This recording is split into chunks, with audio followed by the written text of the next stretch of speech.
Denny Hamlin has won Toyota's first pole of the year. You heard me right. This is the first time in 2019 that Toyota has won a pole. It only took them however many races it's been, but they obviously have a lot of race wins, but this is their first pole. Hopefully it can translate over to the race for them, but they have, 4 Toyotas in the top 10, and one of them is not Kyle Busch. We'll talk about that later.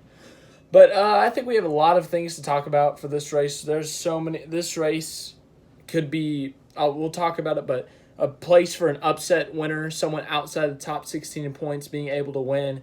We're going to talk about the bubble drivers. We're going to talk about the favorites, obviously. And I think there's a lot of favorites for this race.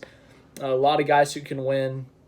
And then just Bristol itself and the chaos of Bristol. So let's get into it, starting off with the favorites. So we'll talk about the favorites. Obviously, Denny Hamlin won the pole. He has won at Bristol in the past. And then starting second, Kyle Larson. Kyle Larson has had very good runs at Bristol in the past. He's finished runner-up there a few times. I know he finished runner-up last year in this race and the spring race. To Kurt Busch. Kurt Busch is starting fourth, his teammate. Kurt Busch has run very well at Bristol in the past. He has 5 or 6 wins here. And he's a favorite as well, starting up front. He's already locked into the playoffs. He's going to be looking for that win for those extra playoff points. So I expect him to be in contention for the win.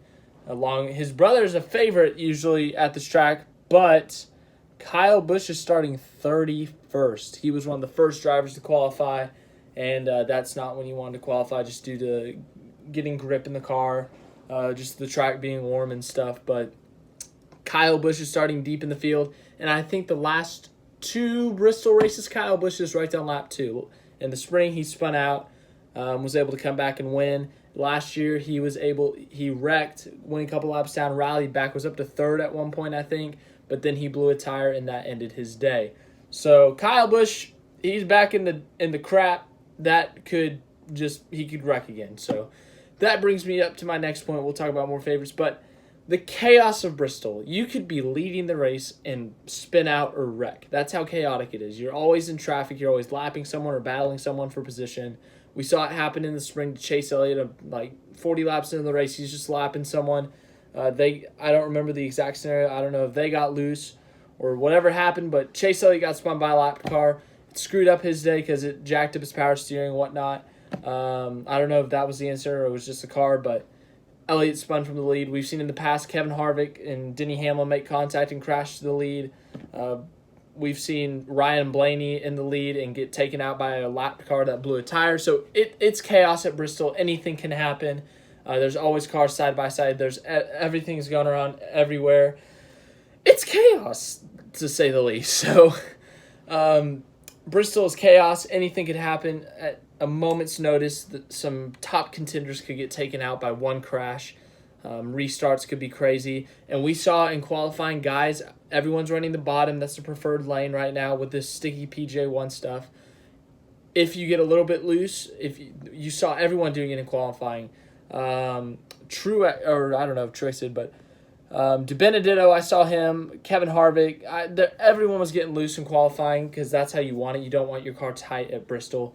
So they would just slip up a little bit. It would lose time. And if you do that in the race, you're going to get ran over by a guy on the outside, or you might just cause everyone to stack up, and it's just everyone's hitting each other, and it's a mess. So Bristol can be very chaotic, but at the same time, it's very fun to watch. So it'll be interesting to see how this works out. And tensions could be fuming. Just got guys on the bubble. We saw a couple weeks ago, Jimmy Johnson, who's on the bubble, and Ryan Blaney getting a little incident. We could see that again, not with those 2 drivers specifically, but with someone else. But some more favorites. Martin Truex Jr., he was running well at Bristol last year, got wrecked out of second place. But he has never won at the short track. He actually has not run well considerably until recent years. But he is looking for his first Bristol win. Chase Elliott has run well at short tracks recently. Martinsville in the spring got a top 5. Bristol got the pole earlier this year. Last year he got top 5 in the night race, led some laps. So he's been running well at short tracks. I expect him to be a contender with Kurt Busch, Truex, Larson, Hamlin, Harvick. Jones has run well at Bristol in the past. And now we'll talk about some of the underdogs. So Matt DiBenedetto is starting 7th. He is really good at Bristol, considering his history at the track. It was his first career top 10. Recently, he's been running well at the shorter tracks, the road courses, though, with the more heavy braking. And obviously, he's shown it fastest in one of the practices, 7th fastest in qualifying. I expect him to actually be a contender in this race, trying to prove a point that he deserves his ride. And I think he can. I think he can win. He's not my pick, though, but I think he could be up there contending for a win. And if it came down to it, I think he would move someone to win the race because he cannot point his way into the playoffs. So a win gets him in. And if he does win, I think he could get out of that first round of the playoffs because 2 of those tracks, one of them is a short track, heavy braking, which DiBenedetto seems to like, and a road course, once again, heavy braking, seems to like. So Matt DiBenedetto, this is him, Ricky Stenhouse Jr., Chris Buescher. This is their shot to win and get in and kind of shuffle up the playoff board as guys like Jimmy Johnson, Daniel Suarez, Ryan Newman, and Clint Boyer fight for points positions. That would all change if a guy like DiBenedetto, who's really good has run good at Bristol, Stenhouse, a guy who has also run really good at Bristol in the past, gotten a couple runner-ups, a couple top 5s. Chris Buescher, one of his best tracks, he's got a few top 10s there. If they were to win the race, that would screw up the playoff bubble, and we'd be looking at something else. And those guys would all be chaos. It'd be more chaos. As for these bubble drivers, as we're talking about them, Ryan Newman qualified 14th, so he is in the best position right now to get stage points. And then everyone else, it was a struggle. 18th, Daniel Suarez, 20th, Clint Boyer, and 30th for Jimmy Johnson.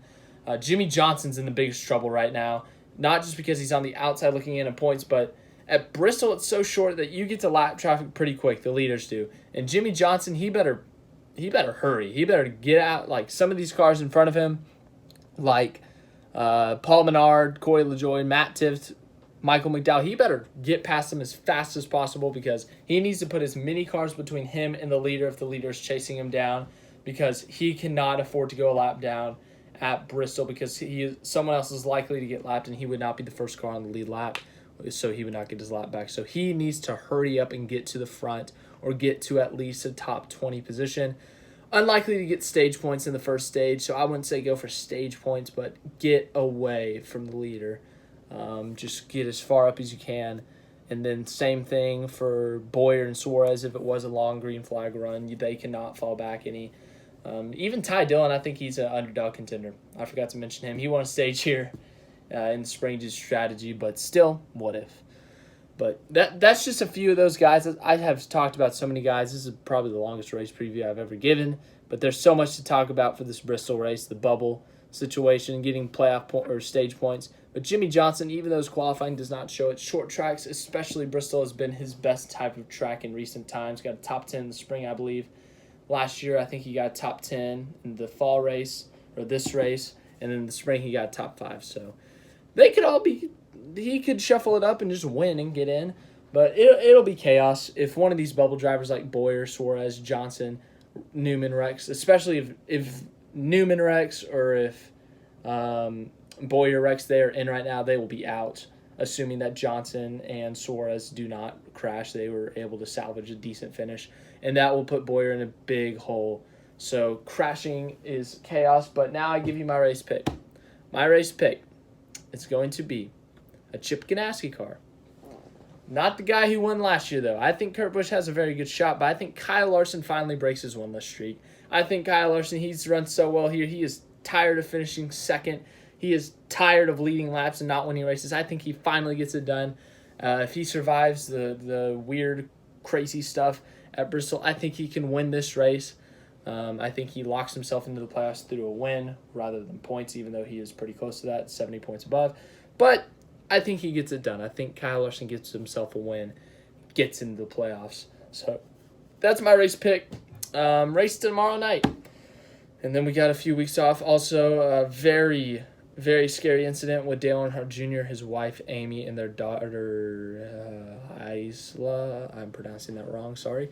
But they were in a plane crash. Thankfully, the 3 of them and the 2 pilots that were flying the plane are all right, just minor injuries. But that's a very scary situation, so hopefully they are doing okay, recovering. Dale Jr. will not be in the booth this weekend. Hopefully they are just mentally getting better right now. That's a pretty traumatic experience to be in a plane crash. That was fiery if you didn't see the pictures, but very scary moment. Hopefully they are doing okay. Hopefully they were recovering, just kind of processing what happened, and that they can get through it as a family. So thinking about them, praying for them. But yeah, Bristol tomorrow night. Hope you guys can watch it. Thank you for watching this video. If you liked it, leave a like. If you would like to subscribe, subscribe.